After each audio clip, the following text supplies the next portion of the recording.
নমস্কার, সবাইকে স্বাগতম জানাচ্ছি। আজকে নিয়ে চলে এলাম একটা নতুন ভিডিও নিয়ে। আজকের টপিক হচ্ছে সেলফ গ্রোথ নিয়ে, নিজেকে কিভাবে ডেভেলপ করবেন।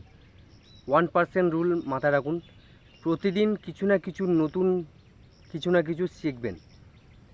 বড় কোনো জিনিস করার দরকার নেই, ছোট ছোট স্টেপ নিন। রোজ কিছু না কিছু অল্প অল্প করে শিখতে থাকুন। 1% রুল দিয়ে একটা উদাহরণ দিচ্ছি। মাইলো বলে একটা স্টোরি আছে, আপনারা নেটে সার্চ করতে পারেন। মাইলো স্টোরিটা কি? মাইলো একটা বাচ্চা, সে ছোটোবেলা থেকে একটা গরুর বাচ্চা বা হতে পারে বাছুর, ওই ধরনের কিছু। সে তার কাজ কী ছিল?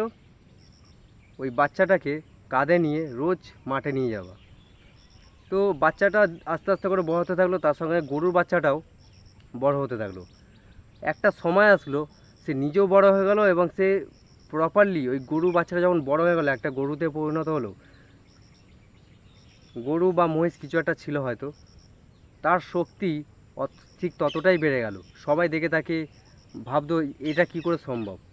এটাই সম্ভব, সে রোজ একটাই কাজ করতো, সেটা হচ্ছে বাছুরটাকে মাঠে নিয়ে যেত।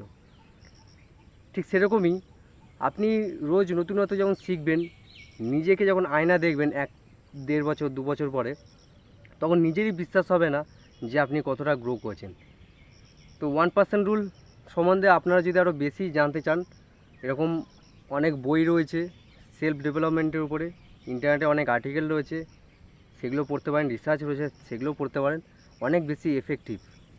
আপনি ধরুন শরীর বানাতে চান, রোজ আপনি ধরুন প্রথম দিন মারলেন 10টা পুশ আপ, পরের দিন মারলে 11টা পুশ আপ, তারপর দিন মারলেন 12টা পুশ আপ। এই করতে করতে করতে যখন 3 মাস পরে দেখবেন আপনার হেলথ একটা বেটার পজিশানে গেছে।